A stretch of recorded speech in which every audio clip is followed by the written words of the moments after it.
Welcome back to the channel, my friends. Warhammer Man Studios. I'm Warhammer Man, and today we're going to be talking about the new Meta Watch, Balanced Dataslate, and FAQ. So I'm going to keep it pretty short. This is just going to be a summary video talking a little bit about what Games Workshop mentioned, some of the overarching changes, but I'm not going to do a deep dive as there's already plenty of those out there. This video is sponsored by CMO Games. More on that later. And also keep your eyes out as well for the Death Watch players, as I will be doing over on Tabletop Bros some specific content as it relates to the Death Watch and changes, how it affects them. Warhammer 40,000 Meta Watch, downloading the new Balanced Dataslate. And the link will be down in the description for these. Let's cut to the chase. There's a massive balance update available for Warhammer 40,000, including points changes, substantial buffs, and targeting nerfs.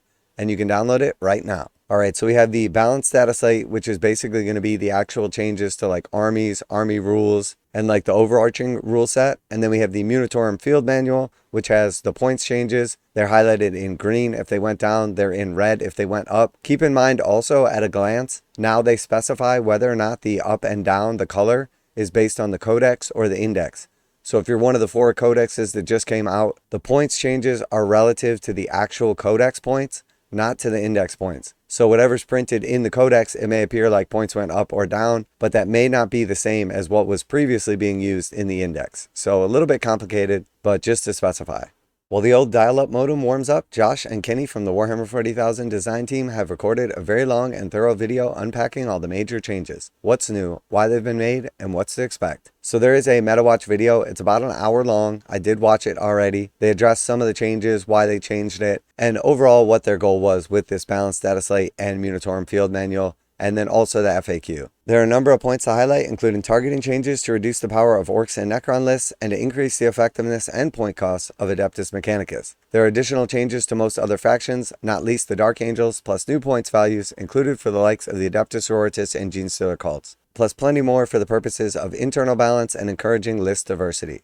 The studio has been kind enough to write a commentary for more substantial changes, which you can find below. Stratagems. The core stratagems give players a versatile suite of tools. However, a few tweaks were required to ensure they fit the immersive narrative originally envisioned. Grenades, for example, is intended to replicate the cinematic use of explosives. Destroying your foes while fleeing away from combat is not the dramatic moment we are trying to recreate. So basically they made it that you can no longer like advance or fall back and throw grenades. You have to basically be eligible to shoot, which is overall a good change. Similarly, Tank Shock was supposed to represent the desperate moments when your tanks, not known for their proficiency in melee, crush a few foes beneath steel treads. It has been used by walkers and high-strength melee weapons just to hit their targets harder. With the change we've made here, basing the roles of toughness rather than strength, we've brought the stratagem back in line with its intended narrative.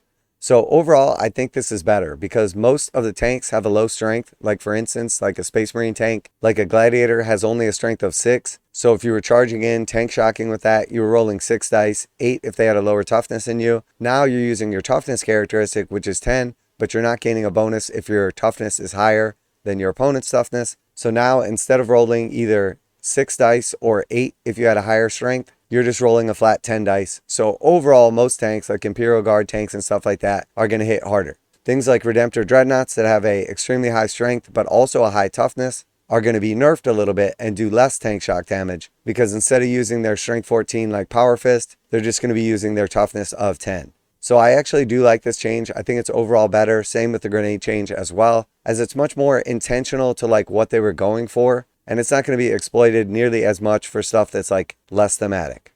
We've already had a go at addressing abilities that modify the cost of stratagems or allow repeated use. While the solution we decided on was successful in curbing the worst abuse of those abilities, we weren't satisfied with it. The battle tactic distinction was felt by some to be arbitrary and didn't have a uniform impact across detachments or factions. The changes we've made this time work in a more balanced way. Abilities that reduce the cost of unspecified stratagems, i.e. those that are not named by the ability, now all do so by 1 command point, regardless of the cost or type of stratagem.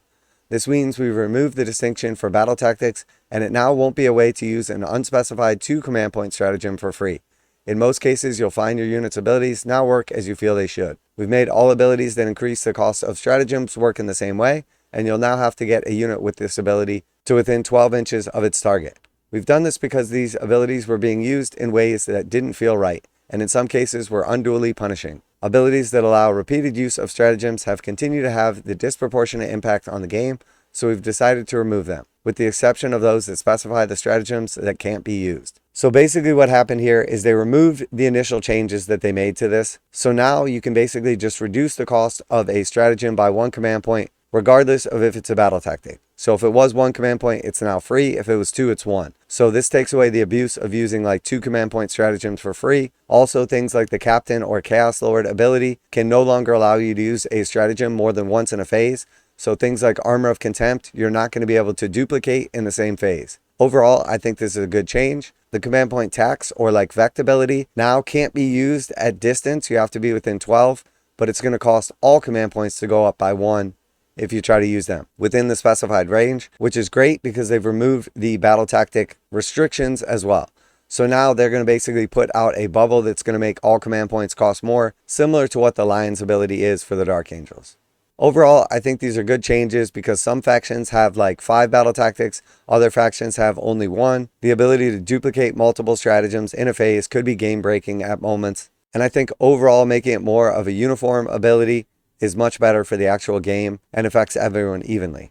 Movement. We've changed the movement rules to make them much simpler to use and answer your many questions about the crucial aspect of the game. We know that people were finding it difficult to measure pivots, parts of the move where models turn on the spot. This was leading to some units being unduly punished and some very unsatisfying experiences when moving your models around the battlefield. Models now move in combination of straight lines, which needn't be in the direction the model is facing, and pivots, where the model turns around its center.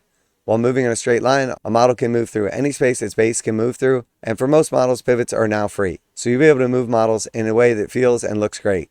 For the remainder of models, monsters, and vehicles that aren't on round bases, you pay 2 inches for their movement the first time you pivot during a move, and then for the rest of the move, their pivots are free. Taken together, these changes make it easier to move your models, even monsters with large wings and long vehicles around the battlefield. We understand that this is a big change to how movement works, and we know that this may have a knock-on effect in your games and new questions and come up as a result. We've aimed to make this rule as straightforward and unambiguous as possible, and we're keen to get your feedback and continue to improve. So this is a massive change for actual vehicles that had to make like multiple turns, specifically if they were like oblong vehicles. If you were a circle vehicle, it wasn't that big of a deal, or if you were on a round base. But for tanks and things like that, it gets rid of all the extra like movement tax that you need if you have to go around a piece of terrain. I think overall this simplifies movement. It reduces the restrictions on movements for vehicles down to basically 2, because once you pivot once, you can pivot as many times as you need for free.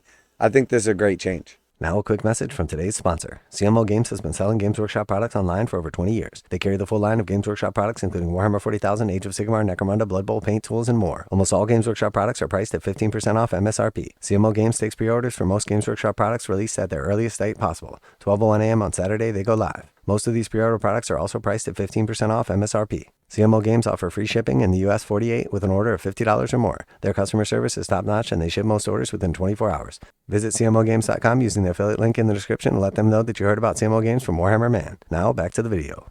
Mortal wounds and devastating wounds. We've already made a change to how devastating wounds work, with the issue we were trying to remedy being that excess damage was having too dominant an effect. This change had the unintended consequence of rendering certain defensive abilities much less useful than they should be. We feel that the new change, where mortal wounds specifically do not spill over when they originate from devastating wounds attacks, will help detachments like the Talons of the Emperor now operate as originally intended. So this is huge. This is one of the biggest changes to the game. So previously they changed mortal and devastating wounds to be 2 completely different things to stop things like Wraith Knights being able to shoot a single very high damage weapon and killing a bunch of individual models. Like they said, it had an unintended effect by changing the 2 abilities to where things that protected you against mortal wounds, not protecting you against devastating wounds. So it made things like Dark Angels, which have mortal wound protection, or Adeptus Custodes, which have that mortal wound protection, lose a lot of their like durability because they're no longer protecting you against devastating wounds. So this change has been removed, and now if the damage originates from devastating wounds, all of the damage still goes onto a single model, no spillover, but the protection has been brought back. So this is a great change and definitely feels like what they should have done from the start. Adeptus Mechanicus. Your prayers to the Omnissiah have been answered with blessings to the faithful. Sections of the army that were without an army rule now receive the faction ability and can join the canticles of their brethren. The aim of these changes is to increase damage output and reduce model count, and to enable players to build lists that truly embody the Protector or Conqueror imperatives while maintaining tactical flexibility. The changes to the army rule build on buffs already given by the Skitarii battle line units in the core focus of the Psalms of the Omnissiah, while changes have been made to certain datasheets to improve their damage output. With all these changes, the points of certain units have been increased to reflect their new potential and their use in a number of detachments. Other changes in the faction errata are to the Skitarii Marshal, which enables them to rally their brethren, the Onager Dunecrawler to scuttle over terrain features, and units embarked by the Scorpius Dunerider to use the hatches on top as a firing deck. Last but not least, the Prime Conduit Belisarius Call has had upgrades to enhance his efficiency and allow him to live up to his reputation. It is hoped that all these changes bring your enjoyment to the Tech Priest and the Adeptus Mechanicus. So basically, they rolled back some of the points decreases, everything costs a little bit more, but it's also much more effective. This is a great change as well because it allows your units to hit harder, but now you don't get quite as many, so it takes away some of the horde aspect of Adeptus Mechanicus, makes it a much more approachable faction to actually build an army for less than like $3,000, and increases the damage output of your individual units. Again, an overall great change. Thousand Sons. The Thousand Sons have been a strong performer, and instead of increasing their points and reducing their model count further, we've instead tickled some of their more feels bad interactions with rituals and abilities. As a result, we've made a few changes to specific rituals such as Doombolt, Temporal Surge, and Twist of Fate to help increase counterplay against these mechanics. The rules for rituals didn't specify how many rituals could be used by a psyker each turn, so players were able to cast all their rituals through one psyker. Now psykers can only use one ritual per turn, helping spread out where rituals come from. So again, this is a really good change. Rather than increasing the model cost and decreasing how many models you get in your army, they've just fixed some of the abilities. So now things like Doombolt don't ignore things like Lone Op, allowing you to target assassins or things like that from across the battlefield. They also changed the takeaway armor saves altogether to just a -2 to armor saves. And like they said, make it so you have to spread out some of your abilities rather than using one character to do all the good stuff. So this is a nerf 2000 Sons en masse, but still allows you to take your same army and do your same abilities. They're just a little bit less effective and a little bit less feel bad. So again, great changes.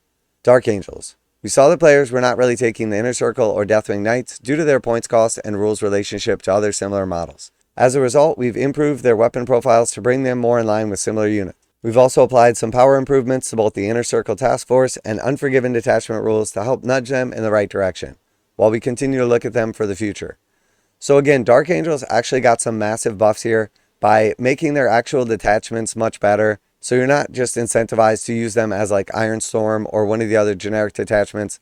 And then also the changes to Mortal and Devastating Wounds makes it so a lot of their abilities now are exponentially more effective as they should have been, and then also giving them more AP on their weapons makes it so you don't feel like you're getting taxed by taking some of the Dark Angel specific units.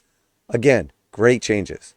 Tearing into the scene in a wave of green muscle, the Orcs arrived a little over enthusiastically in typically orky fashion, and we very quickly became aware of a couple of dominant lists that were creating some skewed matchups. The Green Time detachment was putting too much pressure on the board state, combining maneuverability and durability a little too well to their numbers. As such, some targeted adjustments have looked to rein these in so that it becomes more consistent, challenging level for all armies while reducing the need for list tailoring. We also took a long hard look at Mega Knobs, who were providing a little too mega, and their Feel No Pain ability has been reduced accordingly, meaning they're now a little less durable but more appropriate for their points cost.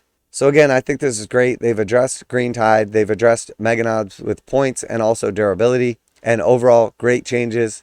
I think so far Games Workshop has done a great job addressing the issues that needed to be addressed in a way that reinstates some of the faction army rules and abilities as they should have been. Tyranids. As one of the first codexes out of the gate, we've had a little time to see how the army has landed and wanted to give Tyranids something of a refresh based on how the edition has shaken out. The biggest change we have made is to increase the strength of their melee weapons while in synapse range, which pushes many of their weapons over the critical thresholds that we're struggling with before. This has been complemented with some improvements that are heavier hitting range damage dealers in the form of Exocrine and Tyrannifex to better handle the meta we are seeing today. The Crusher Stampede also sees some gains, while some increased mobility options, helping them out on the more dense terrain loadouts and objective control boosts to help them play the objectives. Finally, we have made a number of isolated but significant adjustments to the characters to help them achieve their role better, such as Neurotyrants leading Zoanthroats, several models gaining the Synapse keyword, including the Parasite of Mortrex, and the Hive Tyrant's aura becoming ever more tyrannical. So again, great changes to the Tyranids, some very nice buffs. They were already performing well, but very restricted as to what could be used to do well. Now this is going to spread out the love over the army and allow you to take what you want and still be a nice and optimized list. Adeptus Custodes.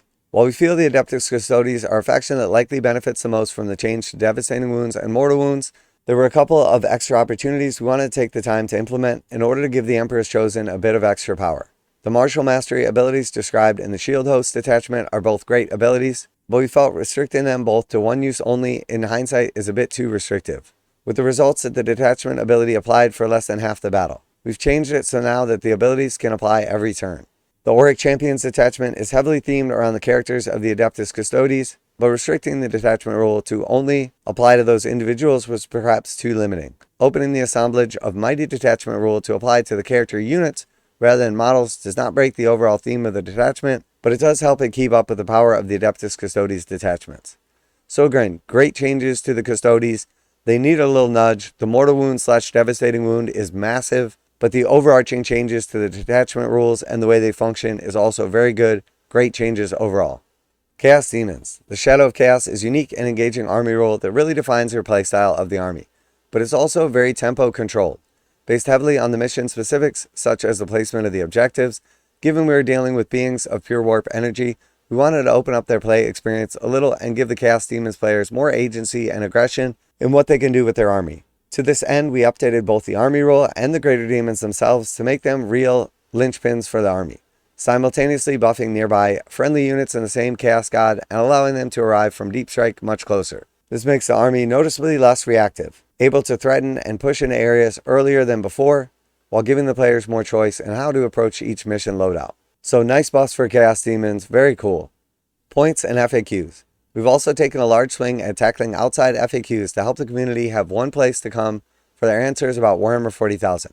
Our goal is that anyone wants to play a game of Warhammer 40,000 wherever they go and whoever they play against. It's going to be playing the same game with the same rules as their opponent.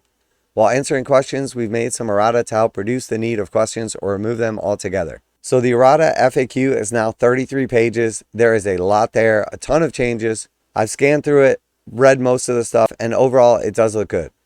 We've answered many questions and will continue to review these answers in light of the new feedback to ensure that playing games of 40k is clear and fun experience as possible. Some players will also have noticed that we've taken the opportunity to review and improve the rules commentary, part of which has included moving some entries into the appropriate errata document so they are easier to find during gameplay and better reference when looking for rules in the app. Finally, every time we release a new codex, we review the points values for the units in the faction so they are appropriately costed for how effective the units in the meta today. Players will notice the Adeptus Sororitas data sheets have all had a modest increase in points since the last Munitorum Field Manual. This reflects the fact that almost all the Adeptus Sororitas data sheets have had an improvement since the Index incarnation. In addition to them having access to several powerful new detachments, the points values in the latest manual should be a better reflection of the Adeptus Sororitas' improved efficiency on the battlefields of the 41st millennia. So again, great changes. I totally understand this because having the extra detachments and all the extra rules, enhancements, all the cool stuff definitely makes the army much better. They were already performing extremely well, so increasing the points to go along with the increased effectiveness is a great change and hopefully stops them from being too broken. I would have liked to have seen Games Workshop address the undersized units, the little 3 model units and stuff like that, but they did leave those the same, unfortunately. But overall, great changes. So when it's all said and done, overall, I like the changes. I think it's going to much more balance the game. It fixes a couple of broken issues or unintended side effects from some of the previous data slates and FAQs. And I'm really interested to see how with the new codexes, the balanced data slate, the Munitorum Field Manual, and the FAQ, where the game state is going to be in a couple of months. I think my final thoughts are that Games Workshop did an extremely good job on this. They have definitely taken into account the feedback from the community, the playtesters, where the armies sit in competitive play as well as casual play, and this is a massive improvement to the game of Warhammer 40,000 in general. Obviously, some things are going to shake out and be either too good or make things that didn't necessarily need to be affected worse, but it's going to take some time to sort through all that and come to those conclusions. So let me know what you think of the changes, how you think they're going to affect your army. Always like to hear back from you guys in the comments. I'll be doing a special Deathwatch focus look over on Tabletop Bros. So if you are interested in Deathwatch, also the recap from ACO and how I did, as well as my stream game, make sure to check that out. As always, special thanks to CMO Games for sponsoring the channel. Check out the link in the description to save 15% on Games Workshop products. That's it for today. Warhammer Man Studios, I'm Warhammer Man, and I got to give Games Workshop a pat on the back and a slow clap because I think they did a great job. And I'm out of here.